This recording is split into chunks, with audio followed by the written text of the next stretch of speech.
ኃይለኛ ዝናብ እየዘነበ ነው የሚሰቀጥጥ አይነት ድምጽ አሰማ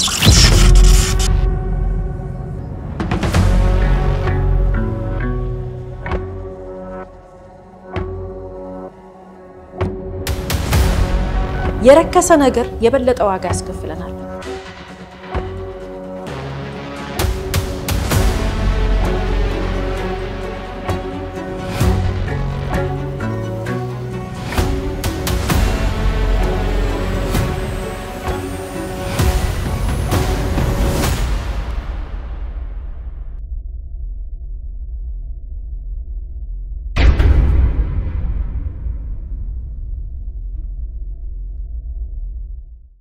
ሰላም የስሬት ፕሮግራም ተከታታዮቻችን ስለ ህይወት ቲቪ በየሳምንቱ በዚህ ሰዓት ይዞላችሁ የሚቀርበው ፕሮግራማችን አሁን ይጀምራል ስለ ህይወት ፍርድ የተሰጠባቸውን እውነተኛ ወንጀል ታሪኮችን ለእናንተ ለተመልካቾች በድራማ መልክ ያቀናበርን ይዘን የምንቀርበው ፕሮግራም ይሆናል የዛሬውን ፕሮግራም ይዤላችሁ የቀረብኩት እኔ ብስራት ገመቹ ነኝ እስከ ፕሮግራማችን ፍጻሜ ድረስ አብራችሁን ቆዩ በአንድ መኖሪያ መንደር ውስጥ ኃይለኛ ዝናብ እየዘነበ ነው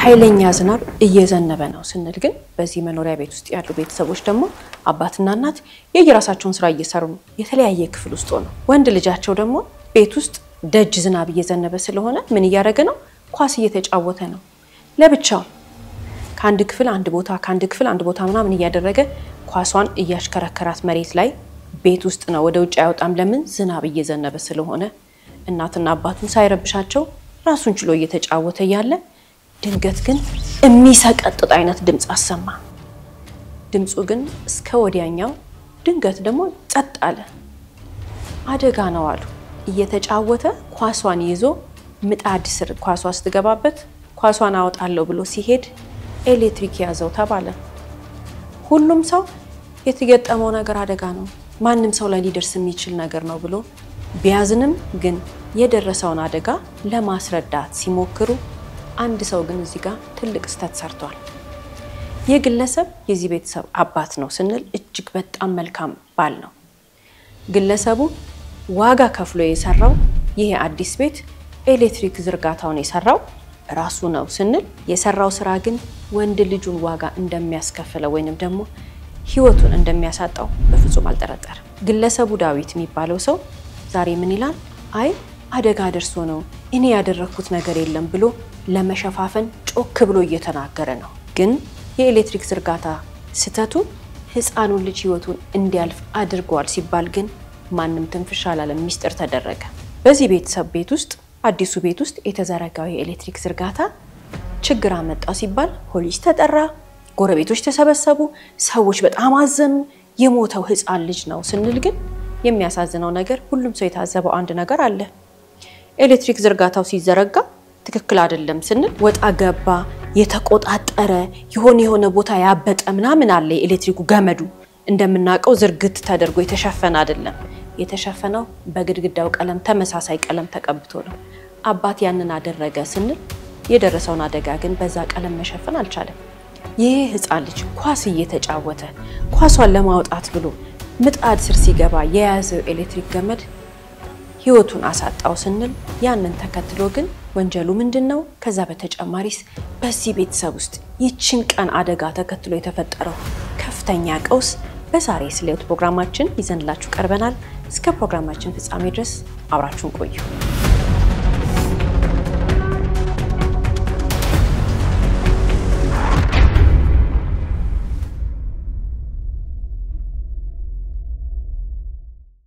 ያን ቀን እናትና አባት ጧት ጩኸት ከመፈጠሩ በፊት እንደዛ አይነት ሐዘን ከመከሰቱ በፊት ህፃኑ ልጅ በህይወት እያለ ሰላማዊ ቀን ነበር ቀን እንደማንኛውም ቀን ባልና ሚስት ግን ቁጭ ብለው እየተከራከሩ የነበሩበት ነገር ነበር ምንድነው የተከራከሩበት ነገር ያለን እንደሆነ እናት የምትናገረው ነገር አለ ወይንም ሚስት የምትለው ነገር አለ እዚህ ቤት ውስጥ ለመኖር እንደተቸገሩ ወይንም ደግሞ እዚህ ቤት ውስጥ ከገቡ ጀምሮ የገንዘብ ችግራቸው እጅግ በጣም ከፍተኛ እየሆነ ስለመጣ ሚስት ምን እያለች ነው ከዚህ ያነሰ ቤት እንከራይና ቤቱን ይሄኛውን እናከራየው እያለችው ነው ባል በፍጹም አልተስማማም ለምን ያለን እንደሆነ አዲሱ ልጅ ሲወለድ ሁለተኛው ልጅ ሲወለድ እዚህ ቤት እንዲወለድ ፈልጓል ከዛ በተጨማሪ ደግሞ ለዚህ ሰው ይሄ ቤት ክብሩ ነው ማንነቱ ነው ያለውን አቅሙን ሁሉ አሟጦ የሰራው ቤቱ ክብሩ ነው ለሱ በጣም ኮርቷል ቤት በመስራቱ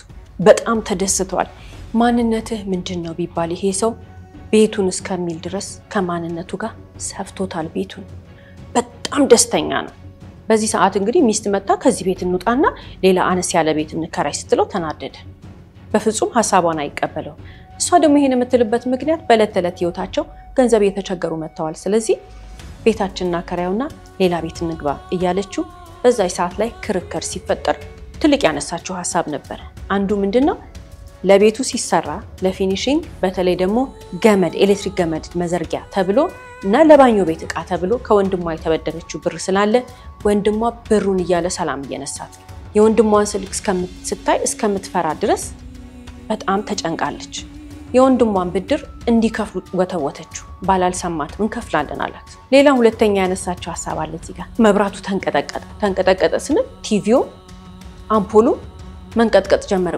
ቁርጥ ይላል መብራቱ ይሄው አየኸው አለችው ይሄ ኤሌክትሪክ ዝርጋታው ልክ አይደለም መስተካከል አለበት ስትለው ዝናብ እየዘነበ ስለሆነ ነው አላት አልሰማትም በተለይ አለችው እንጀራ ስትጋግር እንጀራ በጣም እንደምትቸገርና ምጣዱ እንደሚነዝራት ነገረችው ይስተካከላል ብሎ አሁንም መልሰጣት አልተቀበለችውም ስትከራከረው ብድጋለና ሌላ ክፍል ገባ ሐሳቧን አልተቀበለው በጣም ተናደደች እዚህ ጋር የተፈጠረው ግጭት ቀላል አልነበረም እዚህ ሰዓት ላይ ደግሞ ምን ሆነ ትንሽ ቆይቶ በር ተንኳኳ በር ሲንኳኳ የባል ጓደኛ ነው የመጣው ዶፍ ዝናብ እላዩ ላይ ወርዷል በጣም ተናዷል ይሄ ግለሰብ ውስጡ ገንፍሏል ለምንድነው ባል ስልክ ስላላነሳለት የባል ጓደኛ ነው ለምንድነው ስልክህን ያላነሳው ብሎ የተናደደበት ምክንያት ከዚህኛው ግለሰብ ባልየው ቤቱን ሲሰራ ብድር ተበድሯል ይሄ ጓደኛው አሁን የሚናገረው ነገር አለ የባል ጓደኛ ምንድነው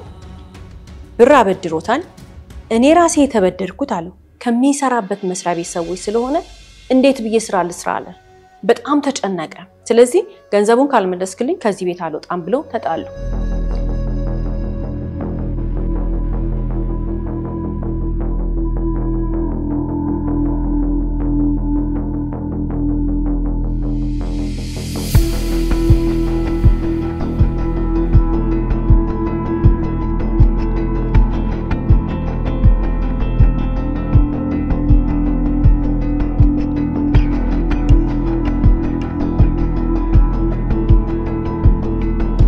ከምንም በላይ ደግሞ ለምን ስልኬን አላነሳህም ብሎ ሚስቱ ፊት ሲናገረው ባልየውም ገነፈለ ምክንያቱም ሚስትየው ፊት ለምን ይሄን ይናገረኛል ብሎ ታዲያ ጓደኛሞች ተጣሉ ሚስት ያያየች ነው አሁን ግንፍል ያለው መልሶ ማን ነው ባል ነው ተመልሶሱም ሌላ ክፍል ገባ የዛን ሰዓት ላይ ሚስት አባበለችው አይዞህ አለችው ከውጪ ሲገባ ዝናብ መጥቶት ስለነበረ ዝናቡን ወይንም ደግሞ እርጥበቱን እንዲያደርግ ጨርቅ ሰጠችው ፎጣ ሰጠችው የባል ጓደኛ በእጁ ያዘውን ፌስታን ለሚስት ይሰጣት ምንድነው አለችው የኤሌክትሪክ ገመድ ነው አላት የኤሌክትሪክ ገመድ አንተ ለምን ይዘመጣ ኤሌክትሪሻኑ ለምን ይዞ አይመጣም ስትለው ሳቀ ባልሽ ኤሌክትሪሻን ያቃል እንዴ አላት ግራ ገባት ባል እንግዲህ እዚህ ጋር መረዳት ያለብን ነገር ምንድነው ኤሌክትሪሻን አለ ብሏታል ለሚስቱ በትክክል ባለሙያ መጥቶ የኤሌክትሪክ ገመዱን ይዘረጋል ብሎ ነው ከወንድሟ ለባኞ ቤት ዕቃና ለኤሌክትሪክ ገመድ መግዣ ወይንም ደግሞ በአጠቃላይ ለሚያስፈልገው ነገር ሁሉ ገንዘብ ተበድራ ይመጣችሁ የዛን ሰዓት ላይ ገመዱ ተገዝቶ ሳይዘረጋ በፊት ሚስት ምን ብላለች ባለሙያ መጥቶ ማይዘረጋ ከሆነ ከወንድሟ አላመጣም ብላ ቃል ገብታ ነበር ያንን ያሳመናት ምንድነው ኤሌክትሪሻን ነው መጥቶ የሚሰራው ባኞ ቤት ዕቃውንም አንቺ በመትፈልጊው መንገድ ይገዛል ብሎ ስላሳመናት ነው ከወንድሟ ተበድራ ያመጣችሁ በጣም ተበሳጨች ታዲያ እዚህ ጋር ይሄ ጓደኛው የሚነግራት ነገር ግራ ስለገባት በደንብ ነው የጠየቀችው መረጃ ምን አላት ቀጠለና ባልሽ መች ይከፍላል ለባለሙያ መክፈል አይፈልግም እኮ ለምን ራሱ መዘርጋት ነው የፈለገው ጓደኛው የሚለው ነገር ልክ ነው ሄደ ሱቅ ሲጠይቅ የኤሌክትሪክ ገመድ የሚሸጥበት ቦታ ሲጠይቅ ይሄ ሰዎቹን እየጠየቀ ነው የገዛው ከዛ በኋላስ አመጣውና ራሱ መዘርጋት ጀመረ ጓደኛውን እየለመነ የተወሰነ ሰዓት ጓደኛው እየመጣ ያግዘው ነበር እየቆረጠ እየቀጣጠለ በራሱ በሚገምተው ሁላችንም በልምድ በመናቀው ምን ረዳው ነገር አለ እንደዛ ያደረገውን ነገር ራሱ ቀጣጥሎ ሰራው ራሱ ቀጣጥሎ ሰራው ስንል ግን አንድ ቦታ ላይ ጓደኛው ያላገዘው ቦታ ላይ ምን እንደሚያደርገው የቀን ሰራተኛ ከሰፈር ውስጥ እያመጣ መብራቱን ዘረጋው ቆጣሪ የለውም ቤቱ ከጎረቤት ቤት ነው ያመጣው እንግዲህ ለምጣድና ለልብስ ማጠቢያ ማሽን ከአንድ ሰው ቤት አመጣ ከዛ በተጨማሪ ደግሞ ለአምፖል ለቲቪ ለምናምን ለሶኬት ለምናምን ደግሞ ከሌላ ሰው ቤት አመጣ ለምን ይሄን አደረገ ያለን እንደሆነ ቤቱ ህጋዊ ካርታ የለው ከሰው ላይ ዝም ብሎ ነው የገዛው ይሄንንም አታውቅም ሚስት እንግዲህ ለምንድነው ይሄ ነገር የተፈጠረው ብላ እዛችሁ ደቂቃ ላይ ሚስት ከጓደኛው የሰማችው ነገር አለ ነግሬው ነበር አላት ይሄንን መሬት አትግዛ ህጋዊ አይደለም እንዲህ አይነት የመብራት ችግር ይገጥመሃል ግብር መክፈል አትችልም ይሄን አታደርግም ህገ ወጥ ነው ብዬ አስረድቼው ነበር ሲላት ሚስትየው በጣም ደነገጠች ለምን ደነገጠችው ለሷኮ ተበድሬበት ነው እንጂ ካርታ አለው ቤቱ ብሎ ህጋዊ ካርታ ለዛው በሷ ስም አሳይቷት ነበር የውሸት ካርታ ነው ህጋዊ አይደለም እሷን ለማሳመን ሲል የውሸት ፎርጅድ ካርታ አምጥቶ ለሚስትየው አሳያትና ምን አላት ከዛ ባንክ ልበደርበት ነው ብሎ ወሰደው ከዛች ቀን በኋላ አይታጣቀም በዚች እንግዲህ አንድ ሰዓት በማትሞላ ጊዜ ውስጥ ሚስት ምን ተረዳች ቤቱ ህጋዊ እንዳልሆነ ከዛ በተጨማሪ ደግሞ የኤሌክትሪክ መዘርጋቱ ፕሮሰስ እንዴት እንደተደረገ ሁሉን ነገር ከጓደኛው ሰማች ባልሲ ጋር ያለው ነገር አለ ይሄን ሁሉ መረጃ ለሚስት የነገርካት የተበደርኩትን ገንዘብ ስላልሰጠው ነው አለ ከዛ በተጨማሪ ደግሞ ስልክ ስላላነሳው ለተናደለ ስለዚህ ዛሬ ላይ ይሄንን ነገር በመናገሩ ሁለቱ ጓደኛሞች እጅግ በጣም ከፍተኛ ጸብ ውስጥ ገቡስና ባልየውን የተናደደው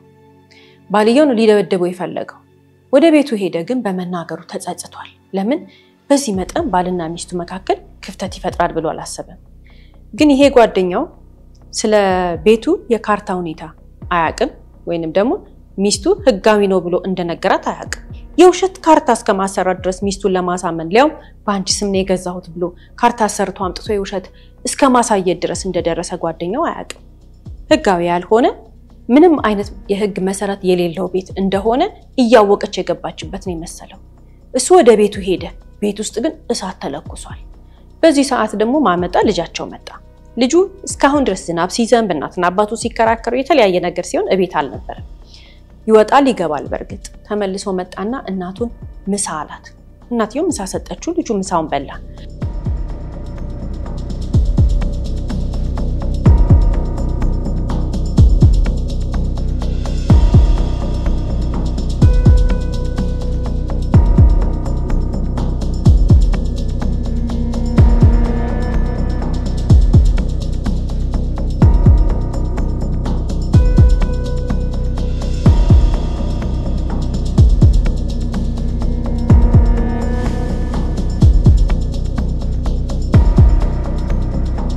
ታዲያ ጋር ትልቅ ምን መለከታው ነገር ይሄ ቤተሰብ ቤት ውስጥ አንድ ላይ ሲውል የሚያደርጉት ነገር ምሳ ይበላሉ ቡና ይፈላል ጎረቤት ይጠራል አብረው ይጫወታሉ በረፍት ቀናቸው በዚህ ቀን ግን እናትና አባት ስለተጣሉ ተቆራርፈዋል ልጁ የሆነ ሰዓት ላይ ከእናቱ ጋር ያወራል የሆነ ሰዓት ላይ ከአባቱ ጋር ያወራል ምሳውን በላ ይሄለ ሲጫወት ነበር አባትየው በተለይ የሆነ ሰዓት በደም ሲያጫውተው ነበር ከዛ ግን ሁለቱም በየተለያየ ቦታ ሆነው ተቆራርፈው እየተጫወተ የነበረው ልጅ ማንንም አያየው ልጁ ኳሷን ያዘና ይሄደ ምጣዱ ስር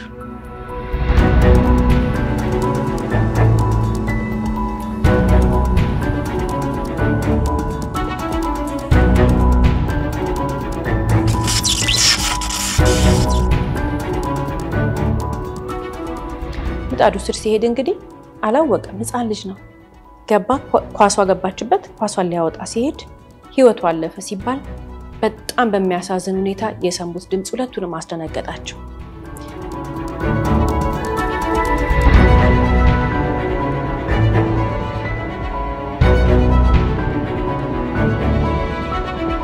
ከዚህ በኋላ እንግዲህ ጎረቤት ተሰበሰበ ጎረቤት በጣም ነው ያዘኑት ጎረቤት አዘነ ስንል በጣም ነው ያዘኑት በጣም ነው የደነገጡት ለምን ፍጹም ያልጠበቁት ነገር ነው ቅድም ጤነኛ ሆነ ያዩት ልጅ ትላንት ጤነኛ ሆነ ያዩት ልጅ ትምርት ቤት የሚሄድ ልጅ የሚወዱት የሰፈራቸው ልጅ ያው ደግሞ ቤታቸው ከገቡ ገና አዲስ ናቸው ይሄ ነገር ገጠማቸው ሲባል በጣም ያሰኑት የህፃን ልጅ እዛ ጋር ወድቆ ያየ ሰው በሙሉ ልቡ ተሰብሯል ፖሊስ መጣ ሰው ተሰበሰበ እናትና አባት በጣም አዝነዋል እናትየው ግን ደጋግማ የምትለው ነገር አለ አባትየውም ደጋግሞ የሚለው ነገር አለ እሱ አደጋ ነው ይላል እሷ ግን ነግሬህ ነበር ትለዋለች አስተካክለው ብዬ ነበር ትለዋለች አልሰማኸኝም ትለዋለች በጣም ነው የምታለቅሰው በጣም አዝናለች ይህች እናት እንግዲህ ከዚህ በኋላ አስከሬን ምርመራ ከተደረገ በኋላ የቀብሩ ሰዓት ላይ እንግዲህ እናትየው በጣም ያማማት ስንል ደግሞ ከፍተኛ ህመም ግን ሰው ሀዘን ነው መሰለው እሷ ግን በሆዷ ያዘችው ልጅ ህይወቱ አልፏል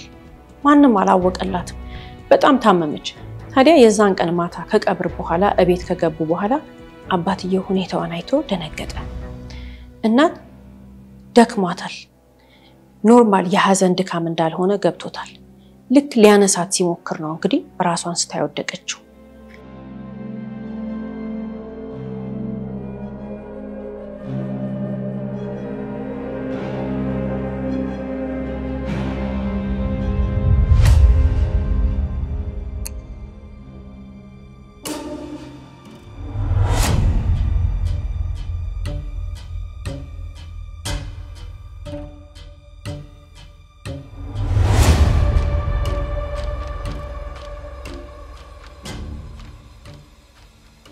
ማታ ነው ከቀብር ከተመለሱ በኋላ ነው በጣም በሚያሳዝን ሁኔታ እንግዲህ ይህች እናት አንዱን ልጇን በኤሌክትሪክ አደጋ አንዱን ልጇን ደግሞ በሐዘን ምክንያት አጣች ሲባል ያልተወለደው ልጇ ሆዷ ውስጥ ሞቷል ስለዚህ የተወሰኑ ቀናቶች ሆስፒታል ውስጥ ሆና ከህመሟ ማገገም ነበረባት እናት ህክምና ተደርጎላት ሁለተኛውን ልጇን አጣ ወደ ቤት ገባች ስንል አባት ግን ወደ ህግ ቀረበ እነዚህ ሰዎች ሰላማዊ ህይወት ነበራቸው ከዚህ ቀን በፊት ምን አይነት ሰዎች ናቸው ያለን እንደሆነ እናትና አባት የተገናኙት አንድ መስሪያ ቤት ሲሰሩ ነው እናት ጸሐፊ ነበረች አባት ደግሞ የሂሳብ ባለሙያ ነበር ሁለቱም ጠንካራ ሰራተኞች ናቸው ይሄ ግለሰብ ቀን አንድ መስሪያ ቤት ውስጥ እየሰራ ማታ ደግሞ እየተዘዋወረ የግል ድርጅቶች ጋር ኦዲት ያደርጋል ሂሳብ ስራ ይሰራል ጎበዝ ሰው ነው አንድ ቦታ ሁለት ቦታ አይደለም የሚሰራው ብዙ ቦታ ነው የሚሰራው ቅዳሜና እሁድ አያውቅም ማታ አያውቅም እሱ የሚፈልገው አንድ ነገር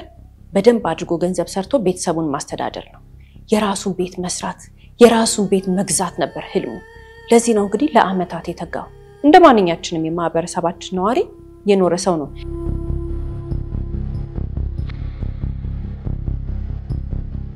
ይሄ ግለሰብ ከዛ በተጨማሪ ምንድነው ለቤተሰቦች ሶስተኛ ልጅ ነው ስንል በሚገባው መጠን ቤተሰቦቹን በደንብ አርጎ ረድቷል እናትና አባቱን በደንብ ጦሯል ታዲያ የሚወዳትን ሴት ሲያገባ ከሷ ጋር አንድ ላይ ኑሮ ሲጀምሩ በመጀመሪያ ቤት ተከራይተው ይኖሩ ነበር ከዛ በኋላ ግን ሚስትና ልጁን ይዞ የራሱን ቤት ለመስራት ወሰነ ለምን አብሮ ሊኖሩ ስንል ይሄ ግለሰብ ፍጹም ያላወቀው አንድ ነገር አለ ምንድነው በምንም አይነት ሁኔታ ቤት መግዛት እንዳለበት የራሱን ቤት መስራት እንዳለበት ነው ለዚህ ነው እንግዲህ ሁለተኛ ልጅ ሲወልድ በራሱ ቤት ውስጥ እንዲሆን የፈለገው ህጋዊ ይሁን አይሁን ችግር የለበትም ቤቱ በደንብ ይሰራ ችግር የለበትም ብቻ ግን በራሱ ቤት መኖር ነው የፈለገው እነዚህ ግለሰቦች በፍቅር 3 አመታትን ካሳለፉ በኋላ አንድ ላይ ኖሩ ስንል ደስተኛ ነበሩ በትዳራቸው በጣም በፍቅር ነው የኖሩት ችግራቸው አንድ ነገር ነው ምንድነው ገንዘብ አጠቃቀም ላይ ልዩነት አላቸው ገንዘብ አጠቃቀም ላይ ልዩነት አላቸው ስንል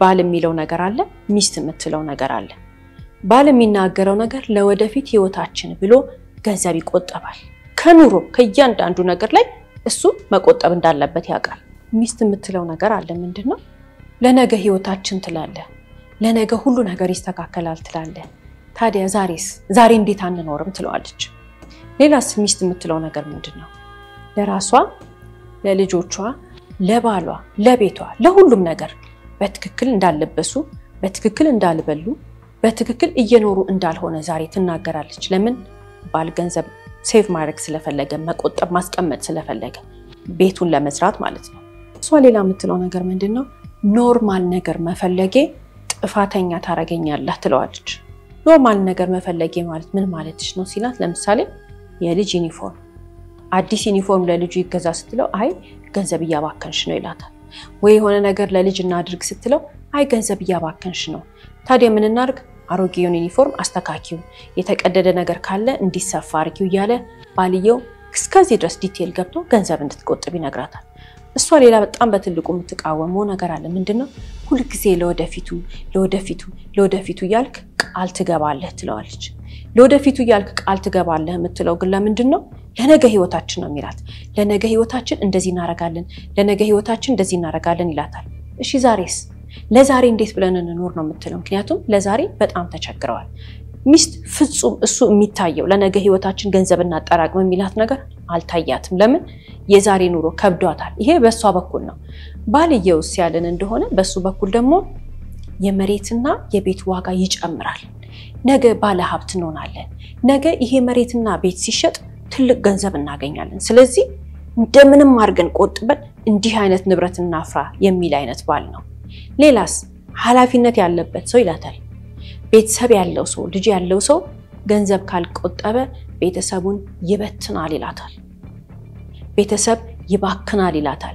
ስለዚህ ቤተሰቡ ተሰብስቦ ለቁም ነገር እንዲበቃ ግዴታ ገንዘብ መቆጠብ አለብን ነው የሚላት። እሷ የተረዳችው ነገር ሌላ ነው፣ እሱ የተረዳው ነገር ሌላ ነው። ሌላው እንግዲህ ሚስትየው የምታገኝበት ነገር አለ። ደብቆ ያስቀመጠውን ገንዘብ ባል ደብቆ ገንዘብ ሲያስቀምጥ ሚስት ስታገኝበት ፊት ለፊት ትጠይቀዋለች። ለምን ደም ትደብቀው ትለዋለች። ለወደፊት ምናልባት አደጋ ከገጠመን ለቤተሰባችን ነው ይላታል። ይሄ ግለሰብ ገንዘብ ላይ ጠንካራ አቋም እንዳለው አልካድም።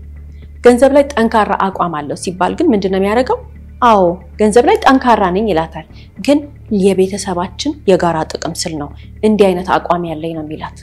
ትክክል እንደሆነ ነው የሚያስረዳት። እሷ ግን ፍጹም ልትረዳው አልቻለችም። እንግዲህ እንዲህ አይነት ማንነት የነበራቸው ሰዎች ናቸው ዛሬ ላይ የደረሰባቸው ከፍተኛ አደጋ፣ ዛሬ ላይ የደረሰባቸው ከፍተኛ ሀዘን። እናት በቤቷ ብቻዋን ስትቀመጥ ልጆቿን አጣ፣ አባት ደግሞ ተፈርዶበት ወደ ማረሚያ ቤት ሄደው በህግ ፊት ይሄ ግለሰብ ተጠያቂ ሆነ ሲባል በህፃኑ ልጅ ህይወት መጥፋት ወንጀል ወይንም ደግሞ ምክንያት በመሆኑ ብቻ አይደለም፣ ባደረጋቸው በርካታ ነገሮች ምክንያት ቅጣቱን ተቀብሎ ማረሚያ ቤት ሲቀመጥ ሚስትየው ደግማ ማየት ማትፈልገው ሰው እሱን እንደሆነ ተናግራለች። ይሄ ግለሰብ ወደ ማረሚያ ቤት ሄዶ ፍርድ ተፈርዶበት ሁሉ ነገር ካለቀ በኋላ ሚስት ወደ ራሷ ስትመለስ በሁለተኛው ዓመት ፍቺ ፈጽማለች። የዚህ ቤተሰብ ታሪክ እጅግ በጣም አሳዛኝ የሚያደርገው ነገር ትንሽ የሚመስል ግን ትልቅ አደጋ ተፈጥሮ ልጆች ሞተዋል፣ ባልና ሚስቶች ደግሞ ትዳራቸውን አጥተዋል። ለህፃኑ ልጅ ህይወት መጥፋት ተጠያቂ ነው የሆነው ባልጠበቀው ሁኔታ፣ ፍጹም ባላሰበው ሁኔታ በተፈጠረ አደጋ ይሄ ግለሰብ ቀላል የሚባል ዓመት አለም የተፈረደበት። ምክንያቱም ይሄ አደጋ የተፈጠረው በሱ ምክንያት ነው። በህገወጥ መንገድ ቤት ሰርቷል።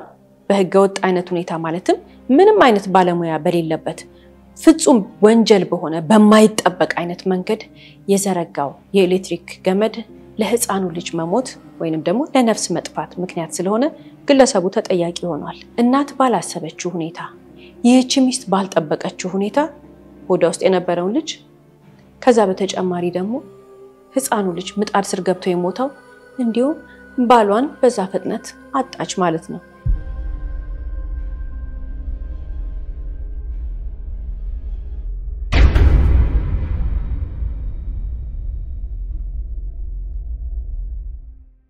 ሁልጊዜም እንግዲህ ከታሪኮቻችን መጨረሻ የምናነሳቸው በርካታ ሐሳቦች አሉ። የዛሬ ባል ታሪኮቻችንን ስንመለከት በጣም ያሳዝናሉ። ማለት እንዲህም አይነት ነገር አለ እንዴ ብለን እስከምንደነግጥ ድረስ ፍጹም የማይጠበቅ አይነት አደጋ ህፃን ልጃቸውን፣ ትዳራቸውን፣ ሁሉ ነገራቸውን አሳጥቷቸዋል። ከገንዘብ ጋር ያለን ግንኙነት ምንድነው እኛስ ብለን እንድንመለከት የሚያደርገን ሐሳብ ነው። በርካታ ጊዜ እንግዲህ የተለያዩ ሰዎች የተለያዩ ጥናቶች በገንዘብና በሰው መካከል ያለን ግንኙነት በተለያየ መንገድ ይገልጹታል ስንል ራሳችንን እንድንመለከት የሚረዱን በርካታ ጥናቶች አሉ። ሰዎች በጣም ገንዘብን ሲያባክኑ ይታያሉ። ሰዎች በጣም ገንዘብን ሲቋጥሩ ወይንም ደግሞ ገብጋባ ሲሆኑ ይታያሉ። ከዛ ውጪ ደግሞ ጎበዝ ሰዎች ባላንስ አድርገው ሲኖሩ እናያለን፣ በአግባቡ ሲጠቀሙበት ማለት ነው። ሰዎች ለምንድነው በአግባቡ የሚጠቀሙበት ገንዘብን ስትክልክል አድርገው?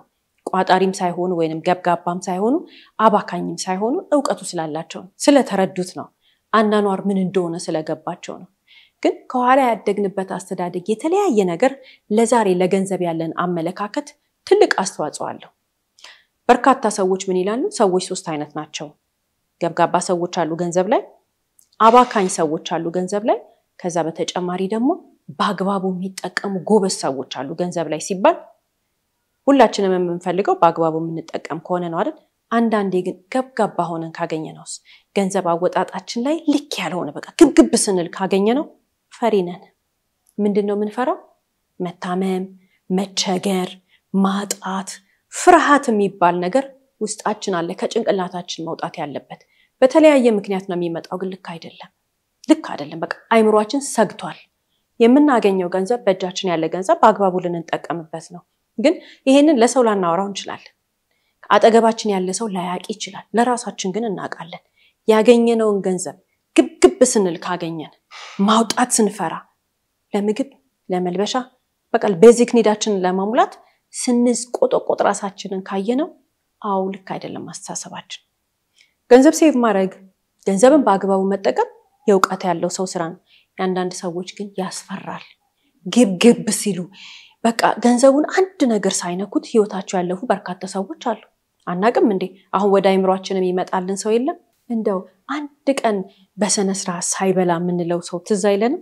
እንደው አንድ ቀን በሰነ ስርዓት ሳይለብስ ንጹህ ቤት ውስጥ ሳይኖር የምንለው ሰው የለም? ገንዘብ እያለው እንደዚህ እንደያዘ ህይወቱ ያለፈ ሰው አሉ፣ በርካቶች አሉ።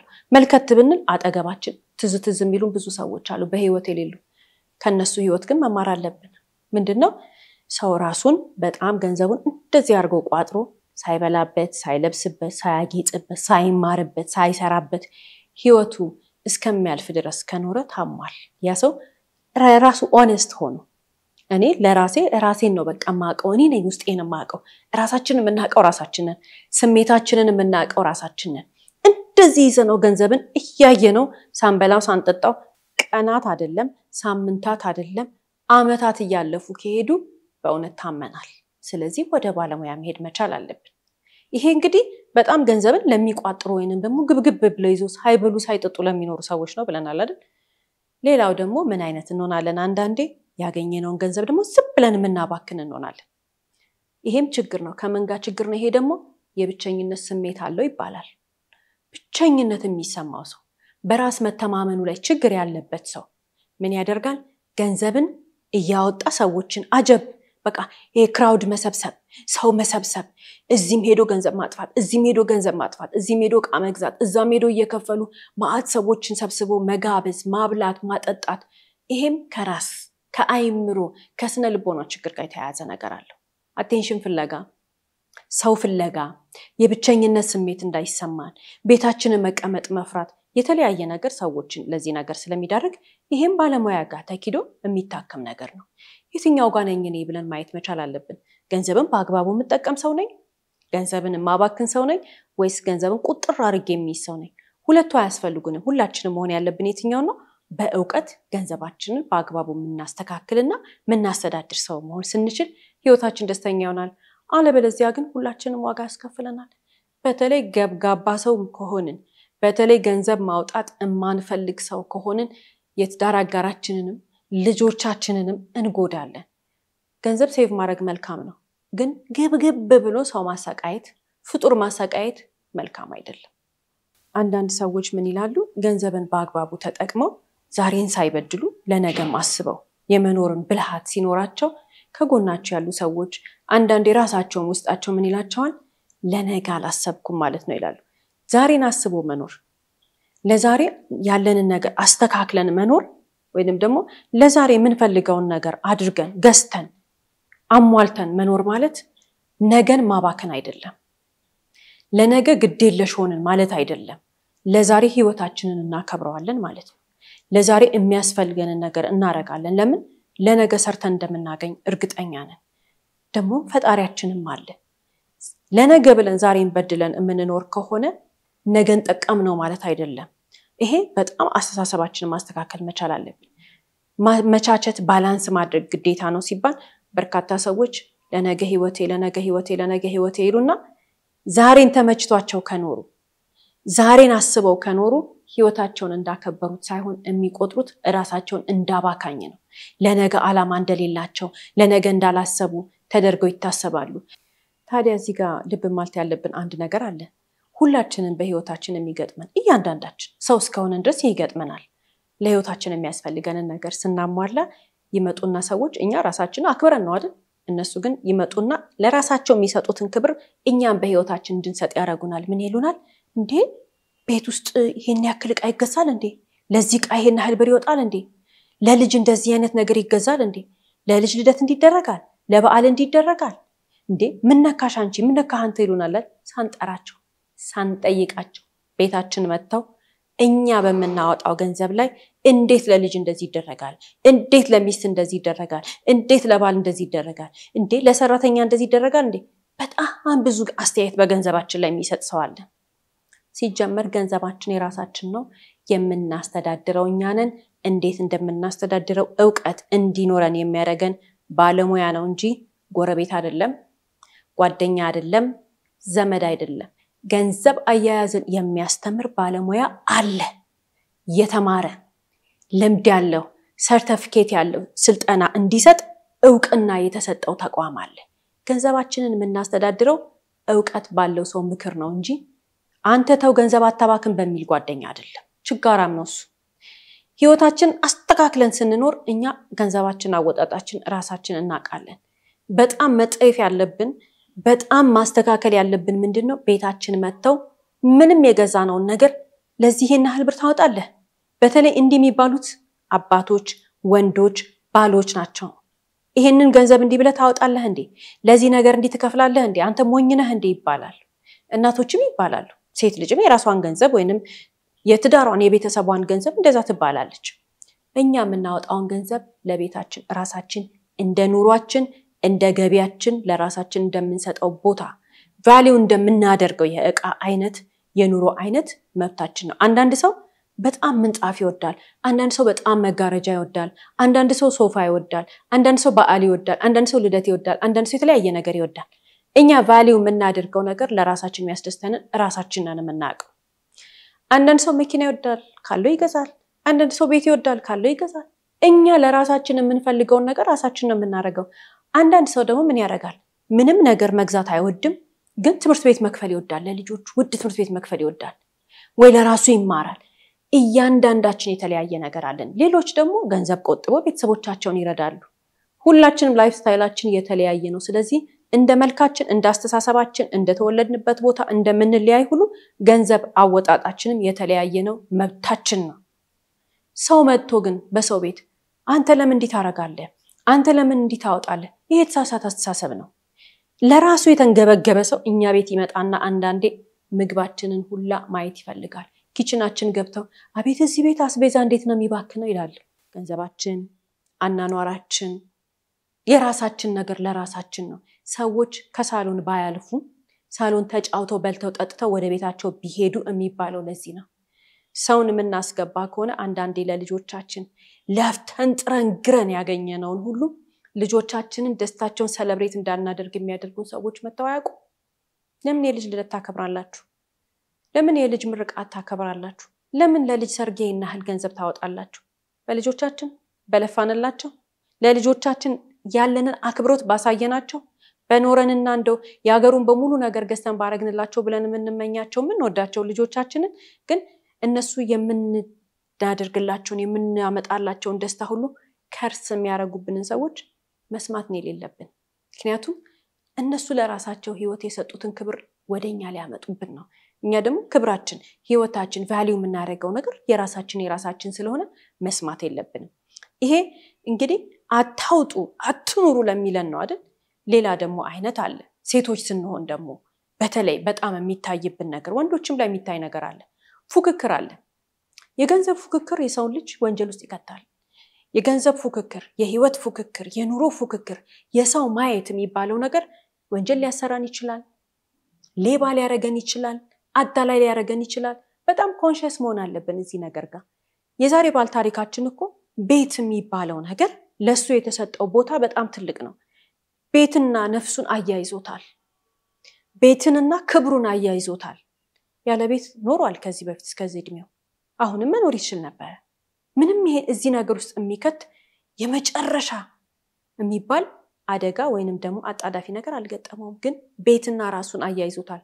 ምናልባት ከሰው ጋር የተፎካከረ ሊሆን ይችላል፣ ከጓደኞቹ ጋር ምናልባት ስለ ቤት ከዚህ በፊት ያደገበት ሁኔታ ቤት ሳይኖራቸው ቀርቶ ቤተሰቦቹ የተቸገረው ነገር አለ ብዙ ነገር ልናነሳ እንችላለን ፉክክር ግን መጥፎ ነው ሰው መፎካከር ያለበት ከራሱ አላማና ግብ ጋር ነው ፉክክር ከራሴ ጋር ሲባል አው ከትላንት ማንነታችን ጋር ራሳችንን እናወዳድራለን አይደል ግን ትላንት የበለጠ ቦታ ነበርን ዛሬ የበለጠ ቦታ አይደለም ወይንም ዛሬ ያነሰ ቦታ ነን ማለት ግን ወደቅን ማለት አይደለም ነፍሳችንን ህይወታችንን ራሳችንን ያለንን ነገር እምንለካው ከራሳችን ማንነት ጋር ነው ሲባል ዛሬ ማረግ ከምንችለው ነገር ጋር ነው ከነማንም ጋር አይደለም የማንንም ህይወት አናይም የማንንም ህይወት ሚዛን ላይ ያስቀምጠን የራሳችንን ከፍና ዝቅ አናረግም ሲባል ህይወታችን ዛሬ ያለበት ቦታ ለዛሬ ልክ ነው አንዳንዴ ትላንት እንደዚህ ነበርን ዛሬ እዚህ ጋር ከሆነን ምክንያት አለው ቦታ ይቀያየራል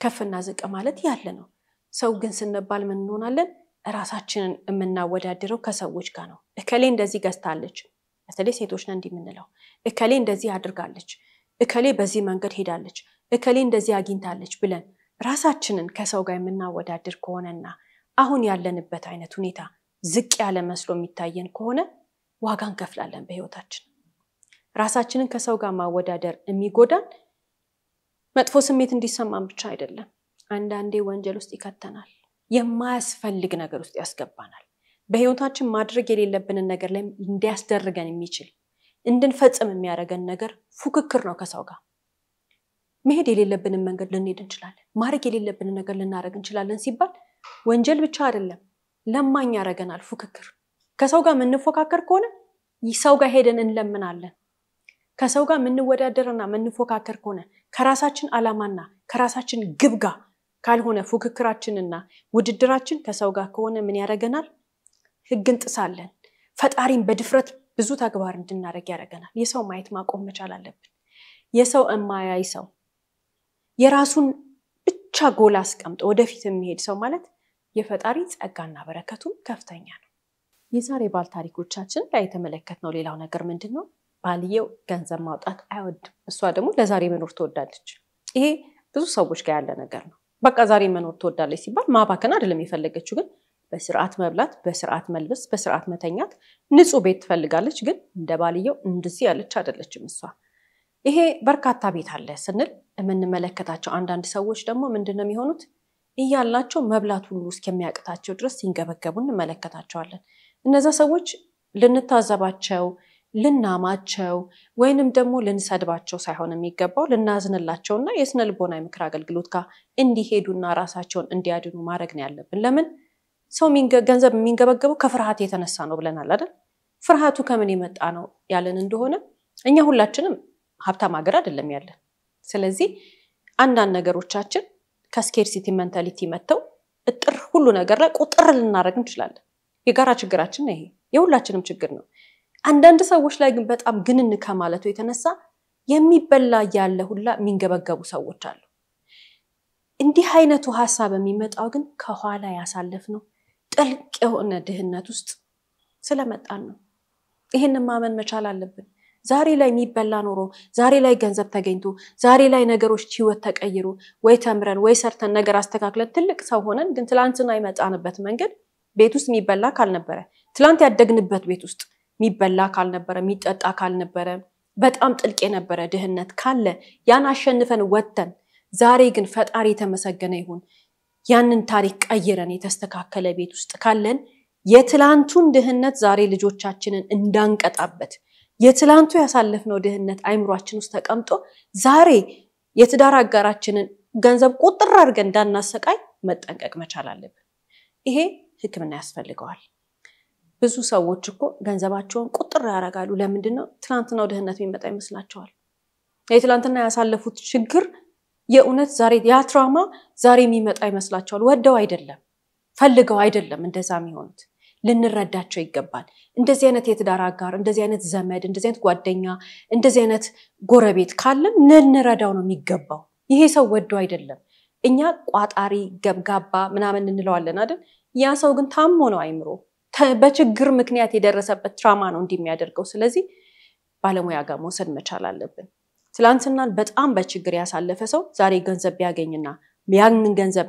ማውጣት አቀቶት ዛሬ እንደዛው በችግር ውስጥ ሲቀመጥ ካየነው የሆነ እኮ የሚታይ ነገር ይኖራል በአለም አለው ገንዘብ የሚባል ሰው ሊሆን ይችላል ያ ሰው ወይንም አላት ገንዘብ የምትባል ሰው ልትሆን ትችላለች ግን ግብግብ ብለው ግን መብላት እስከሚያቀታቸው ድረስ ዋጋ ሲከፍሉ ካየናቸው ለነሱ ብቻ አይደለም ማዘን ያለብን ለልጆቻቸው ማዘን አለብን ለምን ያ የትላንትና ድህነት ይሄንን ሰው ልጅነቱን ብቻ አይደለም የጎዳው የጎልማሳነት የአባትነት የባልነት ወይንም ደግሞ ለሴትም ከሆነች የሚስትነት ዘመኗን ብቻ አይደለም የበላባቸው የልጆቻቸውንም ልጅነት ይበላል የልጆቻቸውንም የትልቅ ሰውነት የጎልማሳነት እድሜ ይጎዳል አንድ አይነት ፓተርን ነው በቃ የተከተሉ የሚሄዱት እንደዛ እንዳንሆን እንጠንቀቅ ለራሳችን ታማኝ መሆን መቻል አለብን ትላንት ከጥልቅ ድህነት ውስጥ ወጥተን ትላንት ከጥልቅ ችግር ውስጥ ወጥተን ዛሬ ከትላንት የተሻለ ማንነት ስንዘረጋ ሲኖረን ስንገነባ መረዳት ያለብንና አይምሮአችን ማወቅ ያለበት ለራሳችን ለውቀታችን ግልጽ መሆን ያለበት አንድ ነገር አለ ምንድነው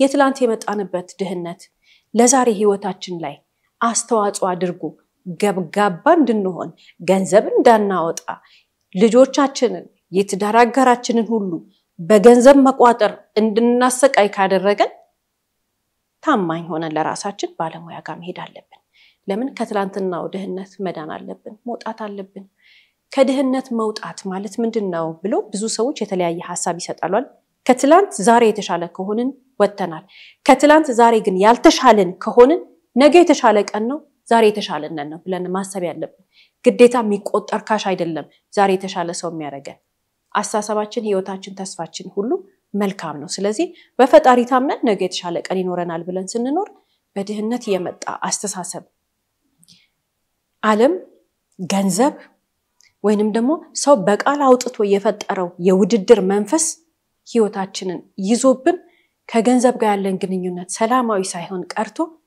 ከሁሉ ሰው የሚበልጠው ነገር ወይንም ደግሞ ሁሉ ሰው እንደምናቀው የበለጠው ነገር እኛ ስለሆነን ገንዘብ ከኛ እንደማይበልጥ የትኛውም ዓለም አለ የሚለው ነገር ሁሉ ከኛ እንደማይበልጥ ተረድተን ለህይወታችን ክብር ካለን ከገንዘብ ጋር ያለን ነገር ሰላማዊ አድርገን ስናስተካክለው ችግር ካለብን ግን ከትላንትናው ማንነታችን ጋር ወደ ባለሙያ ጋር መሄድ መልካም ነው ሌላው እንግዲህ የዛሬ ባልታሪኮቻችን ላይ ተመልክተን የምናነሳው ሐሳብ ምንድነው የዛሬ ባልታሪካችን ገንዘብ ያህሽ ነው አይደል ሌላው ደግሞ ቅድም ያነሳነው ገብጋባ ያልሆነ ግን ደግሞ አባካኝ የሆነ ሰው አለ እሱም በጣም አደገኛ ነገር ነው ሁለት ሰዎችን ተመሳሳይ ገንዘብ ብንሰጣቸው ወይንም ደግሞ 30 ቀን የሰሩ አንድ አይነት መስሪያ ቤት ውስጥ ያሉ አንድ አይነት ሰዎች አንድ አይነት እኩል መጠን ገንዘብ ደሞዝ ተቀብለው ወደ የቤታቸው ይሄዳሉ አይደል የኑሮ ወጫቸው ምናምን የተለያየ ነገር ምናነሳቸው ሐሳቦች አሉ ግን አንድ አይነት ኑሮ ያላቸው አንድ አይነት ገንዘብ ያላቸው አንድ አይነት ገቢ ያላቸው ሰዎች ተመሳሳይ ገንዘብ ተሰጥቷቸው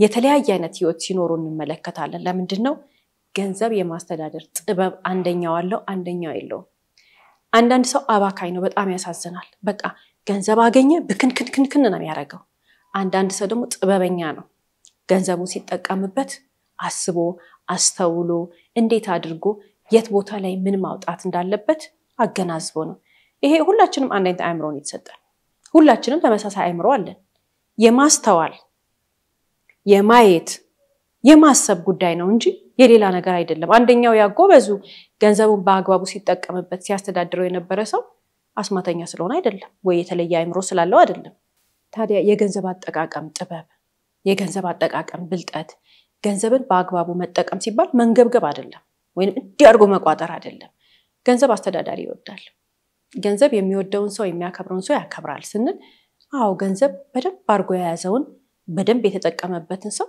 ያከብራል ከፍ ያረጋል ገንዘብ ዘመድ ነው ገንዘብ ወዳጅ ነው የዛኑ ያክል ደግሞ አጥፊና ጠላት የሚሆነው አጠቃቀሙን ለማያቅ ሰው ነው ስንል ጥበብ ያስፈልገናል ገንዘብ አያያዝ ላይ አይምሮአችን እየበሰለ ሄዶ የምናገኘው ገንዘብ የሚከተል ከሆነ ገንዘብን የማስተዳደር ጥበባችን ከፍተኛ ይሆናል አይምሮአችን ሳይበስል ግን ገንዘባችን ከቀደመ አጥፊ ነው የምንሆነው ገንዘብ ማንነታችንን ቁልጭ አርጎ የሚያሳይ ነው ሲባል ለዚህ ነው ገንዘባችን የምናገኘው የትኛውም አይነት ገንዘብ ይሁን በጥበብ ልናስተዳደር የምንችለው ዕውቀታችን ከፍ ያለ ከመጣ ነው እስቲ ውስጥ በደንብ አርገን ከሰራን ነው በለተለት የህይወት አጋጣሚያችን ዕውቀታችን እየጨመረ የቀለም የትምህርት ቤት ምናምን ብቻ ሳይሆን መንፈሳዊ ህይወታችን ህግን የምናከብር ፈጣሪን የምንፈራ ትክክለኛ ሰዎች የሆንን የምንሄድ ከሆነ የገንዘብ አጠቃቀማችንን ጥበብ የዛኑ ያክል እየጨመረ ይሄዳል ግን አንዳንድ ጊዜ ማስተዋል ያቅተንና ገንዘብ የማስተዳደር ጥበባችን ያነሰብን ለምንድነው ያለን እንደሆነ ዕውቀታችን አይምሮ ውስጥ ያለው ነገር ነው ሰዎች አይምሮአቸው በደንብ ሳያድግ አይምሮአቸው የዕውቀት ጡንቻቸው ሳይፈረጥም ገንዘባቸው ቀድሞ ኪሳቸው ከዳበረ ያን ጊዜ ምድር ይጠባቸዋል በጣም በከንቱ ነገር ገንዘባቸውን ያባክናሉ በጣም ያሳዝናሉ እንደዚህ አይነት ነገር የሚገጥማቸው ሰዎች በከንቱ ነገር ሲባል ደግሞ የራሳቸውን ህይወት ከንቱ ነገር ውስጥ አውለው በርካቶችን ይዘው ይገባሉ ለዚህ ነው ሱስ ውስጥ መደረግ የሌለባቸው ነገር ውስጥ አስገብተው ወይንም ደግሞ ገብተው ገንዘብ መጥፊያ ነው ሲባል የምንሰማው ነው ገንዘብ መጥፊያ አይደለም ገንዘብ መጥፊያ የሚሆነው በጥበብና በእውቀት ለማይጠቀምበት ሰው ነው እንጂ ገንዘብ ዘመድ ነው ገንዘብ ችግርን ይቀርፋል ገንዘብ ረዳት ነው ማንንም የማይረዳንን ነገር የሚረዳን በገንዘብ ነው ገንዘብ ካለን በተለይ እንደ ሴት ልጅ የህይወት ውጣ ውረዶች አሉን አይደል ሴቶች በጣም የህይወት ኃላፊነት አለብን አንዳንዶቹ የሴት ልጅ ኃላፊነቶች በጉልበት ብቻ ነው የምንወጣቸው ራሳችን ሄደን የምናደርገው ራሳችን ተሸክመን የምናነሳው ራሳችን በብዙ በቃ እኛ ራሳችን ካላደረግነው ማናልፋቸው ነገሮች ማንንም ሚረዳን የለም በዛ ሰዓት በህይወት ሰዓት ላይ ወይንም ደግሞ በዛ የህይወት ውጣ ውረድ ላይ ስንል ገንዘብ ግን ይረዳናል ገንዘብ ሚረዳን ሰው ይቀጥርልናል ገንዘብ ሰዓት እንድናገኝ ያደርገናል 10 ስራ ካለብን በገንዘብ ምክንያት ቢያንስ 5ቱ ይቀልልናል ለሴት ልጅ በጣም ይረዳታል ገንዘብ ግን መጥፊያ የሚሆነው መቼ ነው ገንዘብ የማይረዳን ገንዘብ ዘመድ የማይሆነን ገንዘብ ለኛ ምንም ዋጋ የሌለው መቼ ነው ብኩን ከሆነንና ቋጣሪም ከሆነን ነው መሃል ላይ ከሆነን ግን ያግዘናል ውሸት ነው ገንዘብ እንደዚህ ነው ገንዘብ ያጠፋል ገንዘብ እንደዚህ ያደርጋል ልክ የሚሆነው አይምሮአችን ዕውቀታችን አንሶ ገንዘብ ስናገኝ ነው ኪሳችን ከአይምሮአችን ከቀደመ ነው ወይንም ኪሳችን ከቦርሳችን ከቀደመ ነው የኛ አይምሮ ቀድሞ አድጎ ግን ገንዘብ ካገኘን ለሀገርም ጥሩ ዜጎች ነው የምንሆነው ለራሳችንም ጥሩ ሰው ነው የምንሆነው በእንዚህ አይነት ሂደት ውስጥ ሆነን ገንዘባችን ለማስተዳደር የምንፈልግ ከሆነና አሁንም ደግመን የምንለው ነገር ገንዘባችን እንዴት አድርገን ማስተዳደር እንዳለብን ከማወቃችን በፊት ወይንም ደግሞ ከመረዳታችን በፊት ባለሙያ ጋር መሄድና ዕውቀትን መቀበል መልካም ነገር ነው በተለይ በዚህኛው ክፍለ ዘመን ዓለም እንደዚህ በፍጥነት በሚሮጥበት ዘመን ዓለም በጣም በፍጥነት በሚሄድበት ዘመን ላይ ራሳችንን ገዝተን እንድንኖር ራሳችንን ገዝተን መኖር ደግሞ በተለይ እንደ ወላጅ ለልጆቻችን መልካም ወላጅ እንድንሆን ለትዳር አጋራችንም ይሁን ለፍቅረኛችን ደግሞ ጥሩ ፓርትነር እንድንሆን የሚረዳን ነገር የገንዘብ አጠቃቀማችን ውስጣችን ዕውቀታችን ከፍ ብሎ ሰላማዊ መሆን አለበት አለዚያ ሰው እናሰቃያለን የፈጠርናቸው ልጆች እናሰቃያለን ወይ አባካኝ እንሆንና ቤታችንን የሆነ በየቀኑ ጭፈራ ቤት እናስመስለዋለን በየቀኑ ግርግር ቤት በየቀኑ ድግስ ቤት በየቀኑ የሚበላ የሚጠጣበት ቤት አያስፈልግም እኮ አንዳንዴ እንደዛ ስናረግ ራሳችንን ካገኘነው ፍርሃት አቴንሽን ፍለጋ ወይ ብቸኝነት ስሜት ወይ ደግሞ የትላንትናውን ችግር የተበቀልን እየመሰለን አንዳንዴ ደግሞ ገንዘብ እያለን ቁጥር የተለያየ ነገር የተለያየ ባህሪ ካለብን ራሳችንን ታዝበን ባለሙያ ጋር መሄድ አለብን ለምን ከራሳችን የበለጠ ልጆቻችንን በኃይል እንጎዳለን ማድረግ ያለብንንም ነገር ደግሞ ሳናደርግ ህይወታችን ከንቱ ይሆናል ሌላው እንግዲህ የዛሬ ባል ታሪኮቻችን ላይ የተመለከትነው ትልቁ ጥፋት የአባትየው የኤሌክትሪክ መዘርጋት ሂደት ላይ የወሰነው ውሳኔ ነው አንዳንዴ እኛ በድፍረት የተለያዩ ነገሮች ላይ ባለሙያ የሚያስፈልገው ቦታ ላይ እንዳፈራለን ይሄ በርካታዎቻችን ባህሪ ነው እንዳፈረና አይ እንትን ለዚህማ እንትን አልከፍልም ራሴ ሰራዋለሁ አይ ለዚህሽ ብዬማ ሰው አልጠራም እንደዚህ አላረግም ርካሽ ነገር የበለጠ ውድ ነው ገንዘብ እንዳናወጣ ብለን ነው እንደዛ ምን አረጋው አይደል የረከሰ ነገር የበለጠ ዋጋ ያስከፍለናል የረከሰ ነገር የበለጠ ገንዘብ ያስወጣናል አንዴ መክፈል ያለብንን ነገር 15 ጊዜ እንድንከፍል ነው የሚያደርገን ሁሉ ጊዜም ርካሽ ነገር ውድ ነው ይባላል አይደል ርካሽ ይመስላል ግን ርካሽ አይደለም ዋጋ ያስከፍለናል ጊዜያችንን ዋጋ ያስከፍለናል ሰዓታችንን ብቻ ሳይሆን ደግሞ ገንዘባችንን እጥፍ ያስደረገ ያስከፍለናል ልብ ማለት መቻል አለብን ልክ እንደነዚህ አይነት ቦታዎች ላይ ባለሙያ መቅጠር ሲገባ አልቀጥርም ለከለ ያልከፍልም ወይ ደግሞ ለሆነ ቦታ የሆነ ነገር መክፈል ያለብን ቦታ ላይ እንዴ ለዚህማ እንደዚህ ያላረግም ብለን ስንወስን በትልቁ ካልኩሌት ማድረግ ያለብን አንድ ነገር አለ ምንድነው የማይገኘው ሰዓታችን ለዛ ነገር ምናወጣው ሰዓት ምን ያህል ነው ለዛ ነገር ምናወጣው ጉልበት ምን ያህል ነው ለባለሙያ ይሄ በጣም ማስተዋልን ይጠይቃል ርካሹ ነገር እጥፍ ገንዘብ ሊያስወጣን ይችላል ርካሽ ነገር ፈልገን ውድ ነገር እናድርግ አይደለም ባለሙያ ግን ማመን መቻል አለብን አንዳንድ ሰው እኮ በጣም ደፋር ከመሆኑ የተነሳ ሲያመው ሐኪም ቤት አይሄድም ገንዘብ ላለማውጣት እያለው የሌለው ሌላ ነገር ነው እያለው ምን ያደርጋል? ራሱ ሄዶ መድኃኒት ገዝቶ ይወስዳል። ለምን? ሐኪም ባለሙያ እንዲህ አድርግ ብሎ የነገረው ሰው አይ እነሱ ሌቦች ገንዘብ ለመብላት ብለው ሄደው ያንን ነገር ሳያደርጉ ህይወታቸውን የሚያጧሉ። ከገንዘብ ጋር ያለን ግንኙነት ሰላማዊ መሆን አለበት ሲባል ባለሙያዎችን ማመን መቻል አለብን። በተለያየ ቦታ አንድ ኤሌክትሪሻን ላለመቅጠር አንድ የኤሌክትሪክ ባለሙያ አምጥቶ በስነ ስርዓት ላለማሰራት ይሄ ሰው ዛሬ የልጁን ህይወት ዋጋ ከፍሏል። በተለያየ ሰዓት ላይ እንዲህ አይነት ነገሮች አሉና ልብ ማለት መቻል አለብን። ይሄን የምንለው ለምንድነው? ይሄንንስ የምናደርገው ለምንድነው ያለን እንደሆነ ራሳችንን ስለምናከብር ህይወታችንን ስለምናከብር በዚህ ዘመን ደግሞ በዚህኛው ክፍለ ዘመን የሰለጠንን ስለሆነ ባለሙያ የሚባል ነገር እንዳለ ተረድተናል። አውቀናል። እያንዳንዱ ሴክተር ላይ የራሱ የሆነ ዕውቀት ያለው በዛ ነገር ተምሮ ልምድ አካብቶ የሚያቅ ባለሙያ አለ ሲባል በጤናም በተለያየ ነገር ላይ ልብ ማለት መቻል አለብን። ባለሙያን መናቅ አንድ ነገር ላይ ከባለሙያው በላይ እኔ አቃለው ብለን ማሰብ ዋጋ ያስከፍለናል። ሁሉን ነገርኛ ልናቅ አንችልም። እያንዳንዱ ሴክተር የራሱ የሆነ ባለሙያ አለው። ሁሉ ነገር ላይ ግን እኔ አቃለው ምንል ከሆነ ትልቅ ዋጋ ነው የምንከፍለው። ለምን? ሰው ስንባል ሰዎች ተፈጥሯችን ራሱ አንዳችን ጋር ያለ ነገር አንዳችን ጋር የለም። ዓለም ፋንክሽን የምታደርገው ተረዳድተን ስንሰራ ነው። የሆነ ነገር ካንዳችን ሲገኝ ሌላኛው ነገር ደግሞ ከሌላ ሰው ሲገኝ ነው። ሁሉ ነገር እኔ አቃለው የሚል ሰው ግን እንደዛሬ ባል ታሪካችን ዋጋ ይከፍላል። ለምንድን ነው ዋጋ የሚከፍለው? ስለማያውቅ። ሁሉ ነገር ሊያውቅ አይችልም ሰው። የሰው ልጅ በራሱ ሙያ በራሱ መንገድ ብቻ ነው ዕውቀት የሚኖረው። የሰውን ሙያ የሰውን ዕውቀት የኛ ያልሆነውን ነገር ለባለሙያው መስጠት መልመድ አለብን። ሁሉን ነገር እኔ ያደርጋለሁ የሚል ሰው ገጥሞና ያውቅ ሁሉ ሙያ የኔ ነው የሚል በራሱ ህይወት ላይ እንደዛ ማድረግ አንችልም። ሁሉን ነገር ቤቱንም አጽድተን ምግቡንም ሰርተን ልጅም ቁጭ ብለን አስጠንተን እንደገና ደግሞ ሐኪም ቤት መሄድ ሲገባን ራሳችን ሄደን ከፋርማሲ መድኃኒት ገዝተን ወስደን እንዲህ አይነት አካሄዶች ተሳስተናል። ባለሙያን ማመን መቻል አለብን። እያንዳንዱን ባለሙያ ምክር መቀበል መቻል አለብን። ባለሙያን ማክበር ያንን ሰው አይደለም ያከበርነው የራሳችንን ህይወት ነው። ዕውቀት እንፈልጋለን ማለት ነው። ባለሙያን ስናማክር ከባለሙያ ምክር ስንቀበል የባለሙያ እርዳታ ስናገኝ እኛ ምንድነው ያደረግነው ነገር ለራሳችን የመጨረሻው መልካም ነገር መርጠናል ማለት ነው። አለዚያ ግን በማናቀው ነገር ላይ ተሳስተን እኔ አቃለው ብለን የምንወስነው ውሳኔ ግን ራሳችንንም ከጎናችንም ያሉ ሰዎች ሊጎዳ ይችላል። እስከ ፕሮግራማችን ፍጻሜ ድረስ አብራችሁን ስለቆያችሁ እናመሰግናለን። ሳምንት በተመሳሳይ ሰዓት በአዲስ ታሪክ እንደምንቀርብ እየገለጽን እንደተለመደው በአድራሻችን አስተያየቶቻችሁን ላኩልን። እስከ ሳምንት ድረስ ቸር ሰንብቱ።